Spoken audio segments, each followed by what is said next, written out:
Pemerintah Arab Saudi resmi mencabut larangan penerbangan dari Indonesia mulai 1 Desember mendatang. Lalu kapan kepastian keberangkatan umroh untuk calon jemaah umroh asal Indonesia? Kita bahas bersama Konjen RI di Jeddah, Eko Hartono. Selamat malam Pak Eko, selamat sore waktu Jeddah. Selamat sore Mbak Sofi. Lalu ada Ketua Komisi 8 DPR Yandri Susanto. Pak Yandri sehat? Alhamdulillah. Assalamualaikum Mbak Sofi. Waalaikumsalam. Ketua Dewan Pembina Aspurindo, Hafidz Taftazani. Halo Pak Hafidz, selamat malam. Assalamualaikum. Assalamualaikum warahmatullahi wabarakatuh. Oke, saya ke Pak Eko Hartono terlebih dahulu. Ini pasti jadi kabar gembira buat masyarakat Indonesia, pemeluk agama Islam yang ingin segera mengobati kerinduan ke Tanah Suci. Tapi sebenarnya kelirnya seperti apa? Apa syarat-syaratnya? Kapan kita mulai bisa mengirim jemaah untuk umroh ke Arab Saudi? Baik, yang pertama tentunya ini kabar gembira karena sudah hampir 2 tahun kan kita belum bisa mengirimkan jemaah umroh secara dalam jumlah yang lebih banyak seperti sebelumnya. Memang dulu sempat akhir 2020 kita mengirim sampai Februari kita mengirim sekitar 1.600 lah jemaah, tapi itu banyak juga dari unsur travel. Nah, dengan adanya pengumuman atau edaran dari GAKA ini, lembaga otoritas sipil penerbangan sipil Saudi, tentunya membuka kesempatan bagi kita masyarakat Indonesia termasuk yang mau umroh untuk dapat memasuki Saudi tanpa harus karantina. Nah, hanya memang tadi saya sampaikan kita harus karantina 5 hari. Karantina 5 hari. Di mana itu Pak? 5 hari rencananya di Mekah. Rencananya di Mekah. Nah, kemudian juga tidak harus transit. Selama ini yang membebani jamaah adalah masa transit yang harus 14 hari itu, kan? Saya kira sangat mana. Ini sekali lagi satu hal yang baik. Namun seperti saya sampaikan sebelumnya, mohon kejelasan tentang umroh ini ditunggu. Karena saat ini tim dari Jakarta juga sedang ada di Jeddah ini untuk membahas lebih lanjut teknisnya. Mudah-mudahan nanti hasilnya bisa akan segera keluar terkait dengan umroh. Sepertinya ini akan ada sedikit pengaturan yang lebih detail lah tentang umroh itu secara umum ya. Penumpang dari Indonesia dan juga tadi 5 negara lainnya itu sudah boleh masuk. Nah, ini detail mengenai umroh kita tunggu. Mudah-mudahan lebih meringankan ya dibanding ketentuan yang diperuntukkan untuk penumpang umum tadi itu. Pak Eko, jadi begini, yang kami tahu saat ini adalah Desember ini sudah mulai dibuka, berarti per 1 Desember sudah bisa mulai? Insya Allah ya. Oke. Info terbaru ya dari teman-teman di lapangan bahwa e-visa umroh insya Allah sudah bisa diterbitkan besok. E-visa umroh. Nah, ini yang tadi dalam pengantar tadi sampaikan bahwa satu yang perlu kita tunggu adalah dibukanya e-visa umroh. Begitu e-visa umroh dibuka, berarti tanda bahwa pemerintah Saudi sudah mulai membuka masuknya jamaah umroh. Selama itu belum dibuka, apapun juga isu di luar itu tidak akan berpengaruh. Nah, ini alhamdulillah insya Allah besok sudah dibuka e-visa umroh. Ini kabar baik. Kita cek besok apakah e-visa umroh itu sudah dibuka, tapi kalau memang sudah dibuka berarti ada kewajiban untuk karantina 5 hari di Makkah, begitu?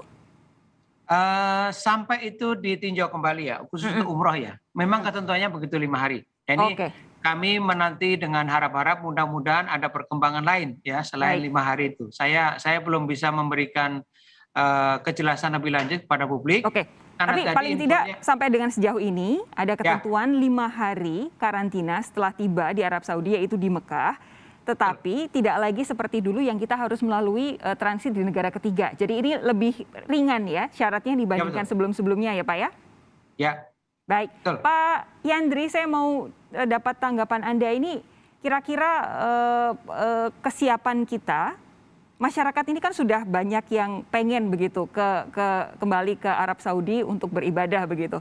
Tapi kalau dilihat kondisi saat ini, apakah kita memungkinkan mengirimkan jemaah dari Indonesia dengan betul-betul aman dan menjaga keselamatan mereka? Ya, terima kasih Mbak Sofi. Jadi yang pertama tentu saya ucapkan alhamdulillahirrahmanirrahim. Jadi saya bersama Menteri Agama 1 minggu di Saudi, di Jeddah, di Madinah dan Mekah. ketemu dengan para pihak yang memang berkompeten untuk mengambil sebuah keputusan, diinisiasi oleh Pak Kunjen, ini Pak Eko luar biasa, sehingga pertemuan-pertemuan itu alhamdulillah lancar dan saya menilai sangat luar biasa progresnya, sehingga apa harapan kita termasuk jamaah seluruh umroh di Indonesia, termasuk mungkin jamaah haji nanti, itu kelihatannya sudah menampakkan tanda-tanda yang sangat positif.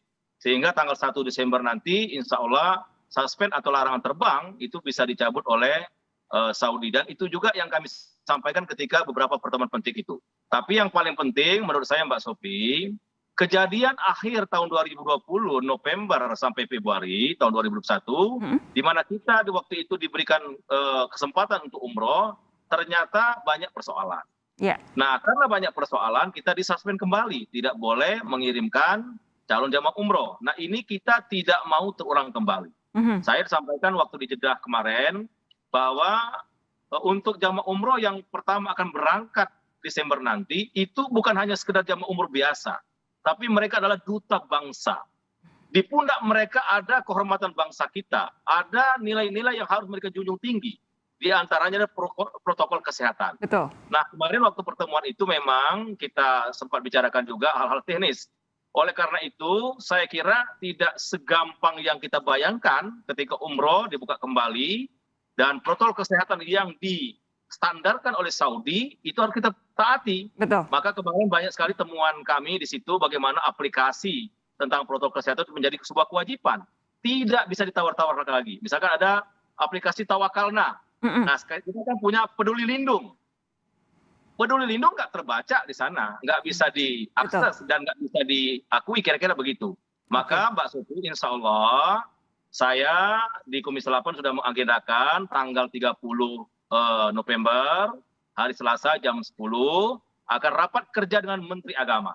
Kita akan detailkan apa saja yang menjadi fondasi kita untuk memberangkatkan calon jamaah umroh, sehingga saya katakan tadi, bukan hanya sekedar jamaah umroh, tapi mereka duta-duta bangsa. Bayangkan kita sudah 2 tahun disuspend, tidak boleh umroh, setahun disuspend dari bulan Februari, sekarang dibuka, artinya ini sebuah keberkahan. Tidak boleh karena toh syaratnya memang sudah dipermudah, tidak ada lagi transit di negara ketiga. Betul. Lalu karantina hanya 5 hari, tidak ada lagi batasan jenis vaksinasi juga ya. Jadi memang harus paling tidak kita juga do our part dengan cara mempertahankan protokol kesehatan di level yang paling tinggi.